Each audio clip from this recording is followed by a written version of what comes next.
Hi everybody. इस video में देखने वाले हैं नर्सिंग का कुछ क्वेश्चंस जो कि इग्नू पोस्ट बेसिक नर्सिंग के लिए बहुत ही इम्पोर्टेंट हो सकता है। तो आप लोग चलिए कुछ क्वेश्चंस को देख लीजिए एग्जाम से पहले।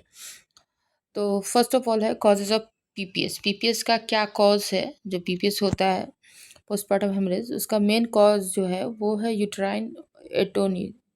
ठीक है, एटोनिसिटी जो है, यूट्राइन एटोनिसिटी, ये 70 to 80% केसेस में जो है पीपीएस का कॉज है। उसके अलावा ट्रोमा, टिश्यू और थ्रोम्बिन, ये चीज़ें भी पीपीएस को कॉज करती है। नेक्स्ट है हेड सरकमफेरेंस। जो बच्चे का न्यूबॉर्न जो होता है उसका हेड सरकमफेरेंस कितना होता है? ये होता है 33 to 35 सेंटीमीटर और लगभग 13.5 इंच के आसपास होता है। नेक्स्ट है other name of facial palsy. Facial palsy का और क्या नाम है? इसको बेल्स पॉल्सी भी हम लोग बोलते हैं। और ये जो है ये फेशियल पैरालिसिस होता है। नेक्स्ट है cardinal sign of meningitis. Meningitis का कार्डिनल साइन क्या है? ये है कर्निक साइन और ब्रुंजिस्की साइंस। ये दोनों कार्डिनल साइन है मेनिंजाइटिस का है। नेक्स्ट है प्रोजेक्टाइल वोमिटिंग।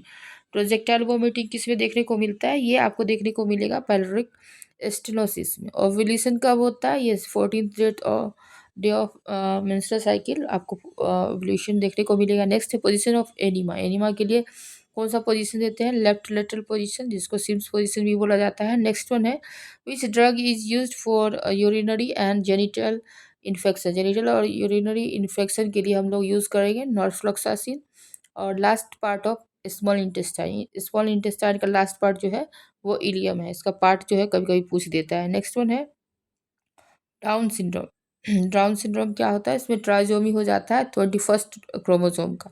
नेक्स्ट है क्लिनफिल्टरस सिंड्रोम। क्लिनफिल्टरस सिंड्रोम में क्या होता है? इसमें X X Y double X हो जाता है, 2 एक्स क्रोमोसोम हो जाता है और एक वाई क्रोमोसोम।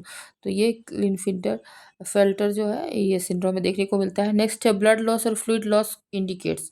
जो ब्लड लॉस या फ्लूइड लॉस होगा तो ये हाइपोवोलेमिक शॉक में होता है। नेक्स्ट है memory loss in old age. Old age में जो मेमोरी लॉस होता है उसको हम लोग डिमेंशिया कहते हैं और ये जनरली अल्जाइमर्स डिजीज में देखने को मिलता है। नेक्स्ट है पॉपुलेशन अंडर सीएचसी। सीएचसी जो है कम्युनिटी हेल्थ सेंटर, उसका पॉपुलेशन कितना होता है? ये 80,000 से 1,20,000 तक पॉपुलेशन पे एक सीएचसी जो है बनता है। नेक्स्ट है बीसीजी। क्या है? बीसीजी जो है वो है life attenuated vaccine. Next one है सीएसएसएम। सीएसएसएम प्रोग्राम जो है जिसका फुल फॉर्म होता है child survival and safe motherhood. ये कब इस्टेब्लिश हुआ था? ये हुआ था 1992 को।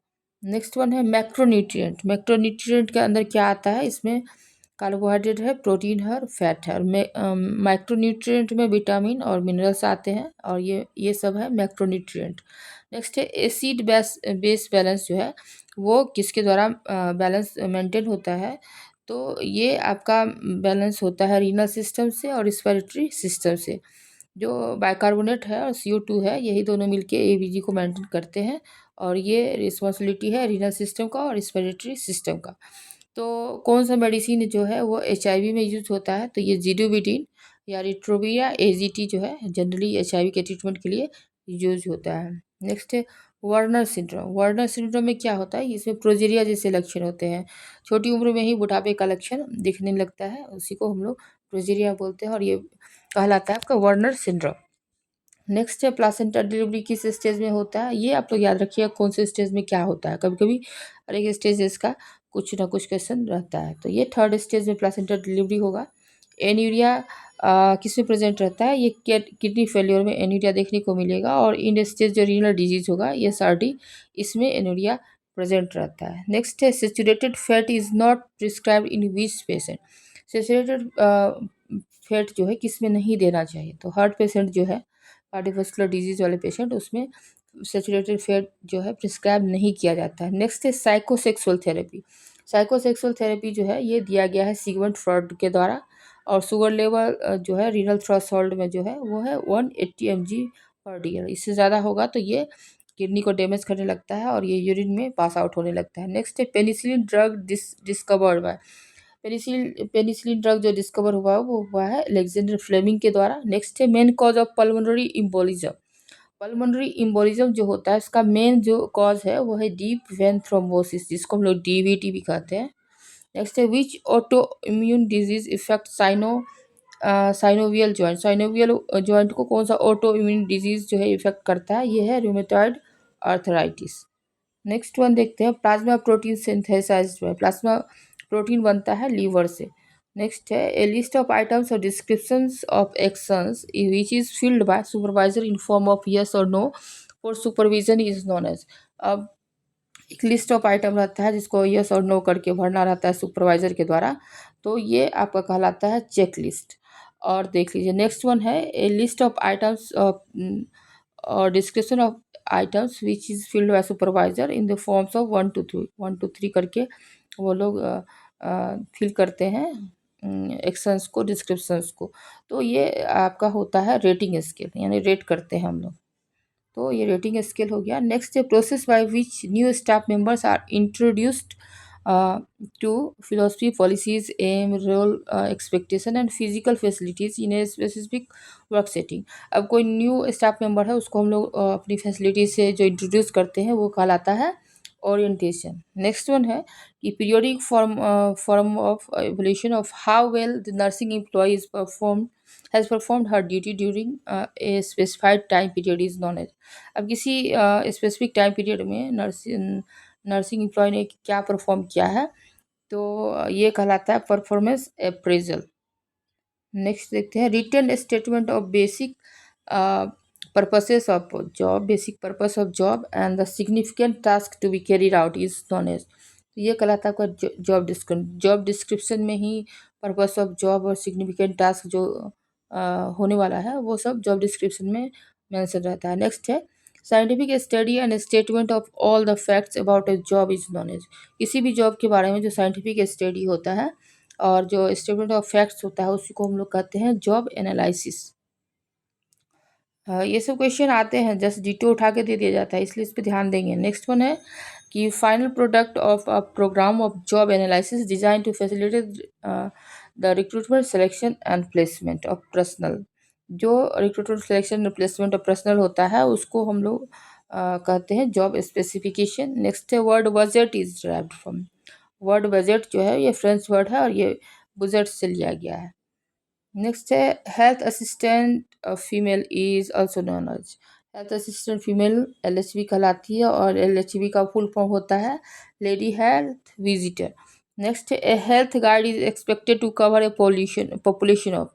हेल्थ गाइड जो है वो 1000 पॉपुलेशन पे है और आंगनवाड़ी वर्कर भी 1000 पॉपुलेशन पे भी होता है। आंगनवाड़ी वर्कर वाला बहुत ज़्यादा क्वेश्चन पूछा जाता है, इसलिए इसको आप लोग याद रखेंगे।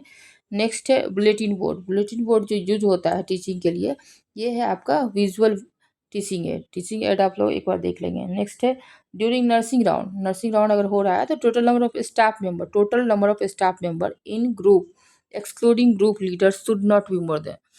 अगर नर्सिंग राउंड के लिए जा रहे हैं तो ग्रुप लीडर के अलावा मैक्सिमम 4 ही स्टाफ मेंबर रहना चाहिए। नेक्स्ट है brief account of any incident that has been occurred termed as।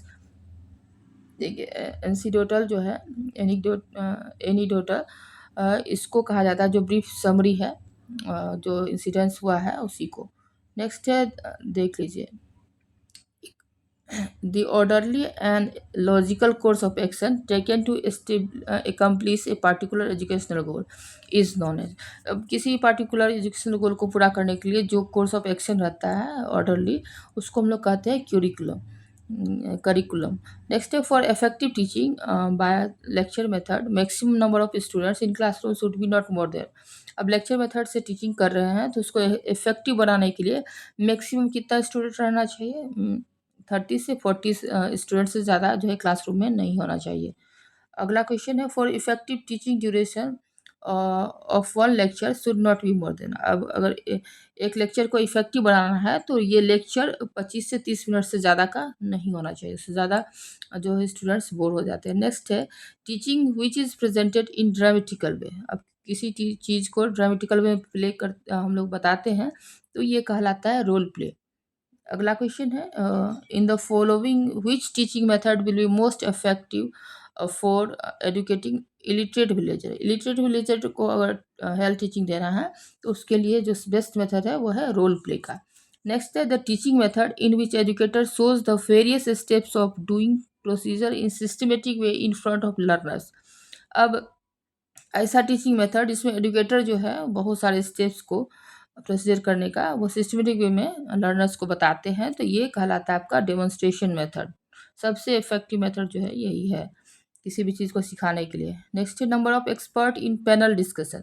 Panel discussion में 4 to 6 ही मेंबर्स जो है वो रहने चाहिए। नेक्स्ट है सिंपोजियम में, सिंपोजियम में 2 से 5, पैनल डिस्कशन में 4 to 6 और सिंपोजियम में 2 to 5 जो है एक्सपर्ट्स होने चाहिए। नेक्स्ट है एक्सचेंजिंग ऑफ आइडियाज, नॉलेज और meaning among individual through the medium of a sign of one kind term as.